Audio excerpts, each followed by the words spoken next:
नमस्कार मित्रों, सत्य की विजय में आपका स्वागत है। मैं हूं विजय त्रिवेदी।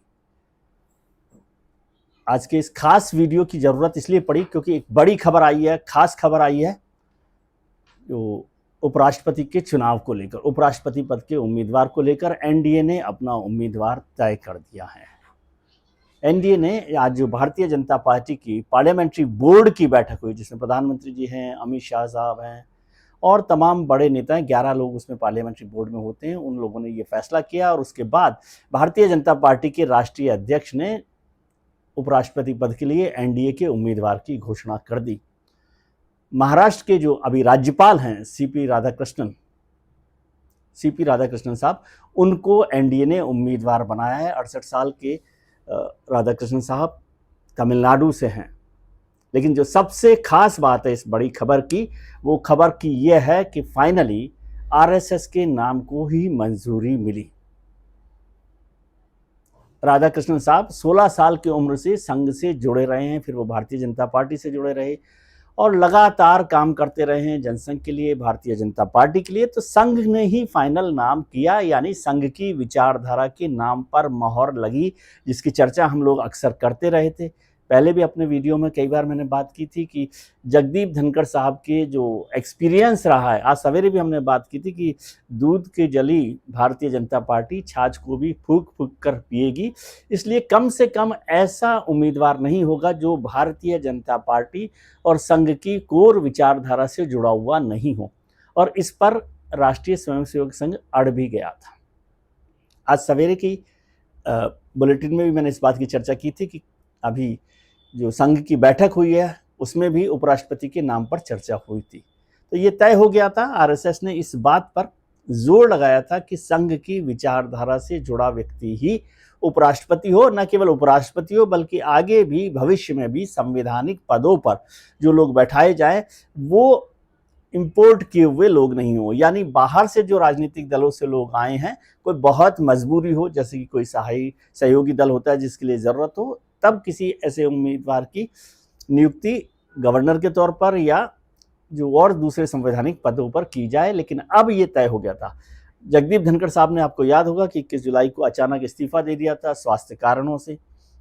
वो एक जमाने में जनता दल में रहे थे, फिर कांग्रेस में रहे थे, फिर भारतीय जनता पार्टी में आए थे, गवर्नर बनाया गया था उन्हें पश्चिम बंगाल का, और उसके बाद उपराष्ट्रपति बनाया गया और तब से वो उपराष्ट्रपति के पद पर काम कर रहे थे। लेकिन अचानक 21 जुलाई को इसी साल 2025 को उन्होंने इस्तीफा दिया और कहा गया कि स्वास्थ्य कारणों से उन्होंने इस्तीफा दिया है, और उसके बाद से वो गायब हैं। विपक्षी दल तो लगातार उस पर चर्चा कर ही रहे हैं कि विपक्षी दल कि भाई जगदीप धनखड़ साहब कहाँ हैं, जब से गए हैं उनके स्वास्थ्य के बारे में, उनके वेयर अबाउट्स के बारे में जानकारी नहीं है। कुछ लोग तो सुप्रीम कोर्ट में जो हैबियस कॉर्पस है वो भी लगाने की तैयारी कर रहे थे। लेकिन अब इस बीच में लगातार बैठकें हो रही थी। आज ये तय था कि करीब करीब जो पार्लियामेंट्री बोर्ड की बैठक है उसमें उम्मीदवार का नाम तय हो जाएगा। एनडीए ने पहले ही प्रधानमंत्री जी और जेपी नड्डा साहब, जो भारतीय जनता पार्टी के राष्ट्रीय अध्यक्ष हैं, उनको यह अधिकार दे दिया था कि वो तय करें। उससे भी ये बात साफ हो गई थी कि एनडीए का उम्मीदवार यानी जो सहयोगी दल है उनकी तरफ से कोई नाम नहीं होगा। यदि होता तो फिर एनडीए की बैठक होती, लेकिन बीजेपी पार्लियामेंट्री बोर्ड की बैठक में ये फैसला हुआ, तो इसका मतलब है कि बीजेपी ने तय किया और बताया कि कौन होगा, और जो नाम है सीपी राधाकृष्णन साहब का, वो नाम है राष्ट्रीय स्वयंसेवक संघ का। हो सकता है कि राष्ट्रीय स्वयंसेवक संघ ने नाम राधाकृष्णन साहब का नहीं दिया हो, लेकिन जिस तरह से वो अड़ा था, जिस तरह से उन्होंने ये बात का एक फ्रेम बना दिया था कि केवल संघ से जुड़ी विचारधारा से जुड़ा व्यक्ति ही उपराष्ट्रपति पद का उम्मीदवार होगा, तो उस पर सीपी राधाकृष्णन साहब आ गए। अब आप ये भी सवाल कर सकते हैं कि बहुत सारे नाम हो सकते हैं जो संघ की विचारधारा से जुड़े हुए हों, ये बात भी ठीक है। इस पर भी लेकिन लगातार चर्चा हो रही थी कि प्रधानमंत्री लगातार तमिलनाडु को लेकर फोकस किए हुए हैं। आपको याद है संसद भवन बना था नया, तो वहां पर सेंगोल स्थापित किया गया था जो तमिलनाडु से आता है, याद है ना? हाँ। और उसके बाद तमिल संगमम का काम किया गया काशी में। लगातार प्रधानमंत्री वहां पर काशी विश्वनाथ से और तमिल से जोड़ने की बात करते रहे, और अभी कुछ दिनों पहले उन्होंने कहा था कि भाई तमिल भाषा सबसे पुरानी भाषा है, जो सच भी है। उस पर फोकस किया गया। लगातार प्रधानमंत्री वहां पर तमिलनाडु के लिए काम करते रहे, दौरे करते रहे। लोकसभा चुनावों में बहुत अच्छा परफॉर्मेंस वहां पर नहीं रहा, कुछ हाथ नहीं लगा भारतीय जनता पार्टी के। लेकिन अब 2026 में तमिलनाडु में विधानसभा चुनाव होने वाले हैं, तो इसलिए एक मैसेज देने के लिए भी ये फैसला किया गया होगा कि सीपी राधाकृष्णन साहब को उपराष्ट्रपति पद के लिए उम्मीदवार बनाया जाए। अब राधाकृष्णन साहब को देखें, वो 16 साल की उम्र में संघ में आ गए, शाखा में जाने लगे। 1996 में वो तमिलनाडु बीजेपी के सेक्रेटरी रहे। 1998 से 99, 98 और 99 यानी 2 बार जब वाजपेयी सरकार थी तो वो कोयम्बटूर से एमपी बने, सांसद बने।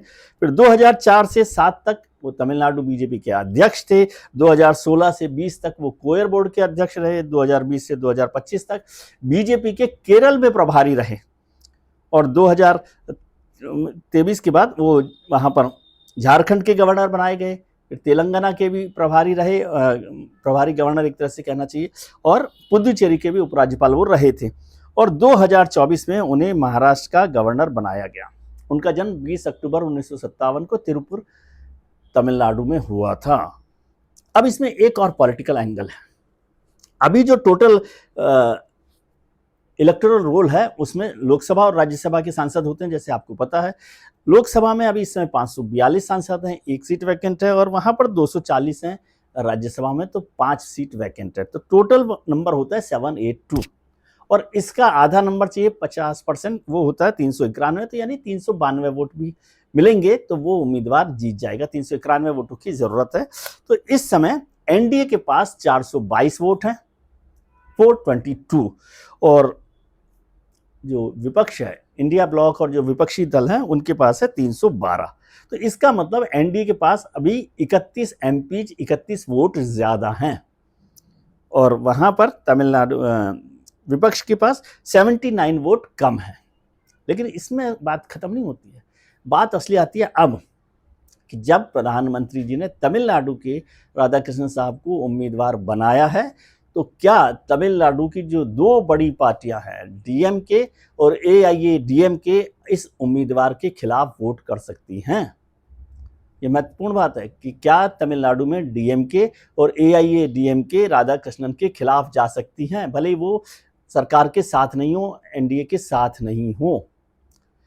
तमिलनाडु में डीएमके के 22 एमपी लोकसभा में है और 10 एमपी है राज्यसभा में, यानी 32 एमपी, और एआईएडीएमके के 4 एमपी है राज्यसभा में, लोकसभा में कोई नहीं है।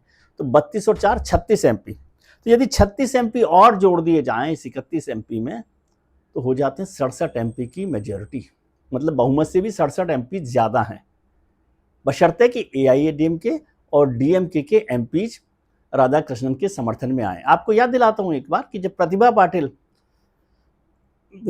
यूपीए की तरफ से उम्मीदवार बनी थी राष्ट्रपति पद के लिए, तो शिवसेना जो एनडीए में थी उसने उनके समर्थन में वोट दिया था, क्योंकि वो महाराष्ट्र से आती थी। तो जो क्षेत्रीयवाद है, और तमिलनाडु को अगर आप जानते हैं तो तमिलनाडु में तो बहुत बड़ा क्षेत्रीयवाद है। वहाँ तो पूरा चुनाव इसी आधार पर लड़ा जाता है, रीजनलिज्म को लेकर लगातार स्टालिन साहब लड़ते रहे। लेकिन अब स्टालिन साहब क्या राधाकृष्णन साहब के खिलाफ जा सकते हैं? ये महत्वपूर्ण सवाल है। इसमें एक बात और ध्यान रखिए, अभी 2 दिन पहले जो कांग्रेस के मुख्यमंत्री हैं रेवंत रेड्डी साहब, तेलंगाना के मुख्यमंत्री हैं, उन्होंने कहा कि वहां से बंडारू दत्तात्रेय को यदि उम्मीदवार बना दे भारतीय जनता पार्टी, तेलंगाना के भारतीय जनता पार्टी के नेता हैं, वो भी गवर्नर रहे हैं, उनको यदि उम्मीदवार बना देती है भारतीय जनता पार्टी, तो वो अपनी पार्टी यानी कांग्रेस से कहेंगे कि वो उन्हें समर्थन दे। तो आप सोच लीजिए रीजनलिज्म का कितना बड़ा असर है, कि कांग्रेस के मुख्यमंत्री कह रहे थे कि बंडारू दत्तात्रेय को भारतीय जनता पार्टी यदि उपराष्ट्रपति पद का उम्मीदवार बनाती है, तो वो अपनी पार्टी लीडरशिप यानी कांग्रेस पार्टी की लीडरशिप को कहेंगे कि वो बंडारू दत्तात्रेय के पक्ष में खड़ी हो या किसी को उम्मीदवार नहीं बनाए। तो अब ऐसे में तो ये बहुत महत्वपूर्ण हो गया। संघ का पूरा समर्थन है, सहयोगी दलों का समर्थन है, जो नीतीश कुमार साहब हैं, चंद्रबाबू नायडू हैं। चंद्रबाबू नायडू के लिए भी एक फायदा हो गया कि कम से कम आंध्र प्रदेश से नहीं हुआ तो तमिलनाडु से हो गया, कि साउथ का एक असर हो गया। और यदि इसे एक रीजनल बैलेंस के तौर पर देखें तो राष्ट्रपति जी आती हैं पूर्व से और दक्षिण से हो गए उपराष्ट्रपति, और प्रधानमंत्री जी हो गए पश्चिम से कह लें या उत्तर प्रदेश से कह लें, उत्तर से कह लें, दोनों जगह से हैं वो। तो इस तरह से देश का भी जो नक्शा है उसमें भी एक रीजनल बैलेंस आ जाता है। उत्तर प्रदेश से सांसद, गुजरात के नेता, उधर वहाँ पर उड़ीसा झारखंड के रिप्रेजेंट करने वाली द्रौपदी मुर्मू जी, और यहाँ पर तमिलनाडु से राधाकृष्णन साहब, सीपी राधाकृष्णन साहब। तो एक बड़ा बैलेंस, पॉलिटिकल बैलेंस बन गया है। और फिर से मैं कह रहा हूं कि डीएमके के 22 सांसद लोकसभा में और राज्यसभा में 10 सांसद, यानी 32 सांसद क्या करेंगे स्टालिन साहब, जो लगातार एनडीए का विरोध कर रहे थे? क्या वो राधाकृष्णन जी का विरोध करने की हिम्मत दिखा सकते हैं पॉलिटिकली? और एडीएमके के जो 4 राज्यसभा सांसद हैं वो तो फिर भी हो सकता है कि एनडीए के साथ आ जाएं, तो 36 सांसदों का बेनिफिट भी एनडीए को हो सकता है। इस पॉलिटिकल इक्वेशन को भी ध्यान रखिए। 21 अगस्त को नॉमिनेशन होना है। अभी 19 तारीख को विपक्ष को अपना उम्मीदवार घोषित करना है कि अब वो किस तरह से करते हैं। ओबीसी समाज से आते हैं राधाकृष्णन साहब, तमिलनाडु से आते हैं, तो अब वो किस तरह से बैलेंस करेगी? क्या वो दक्षिण से अपना कैंडिडेट बनाएंगी या उत्तर भारत से अपना कैंडिडेट उतारेगी? विपक्ष के लिए ये सारी मुश्किल है। विपक्ष इसी बात का इंतजार कर रहा था कि एनडीए से उम्मीदवार तय हो जाए।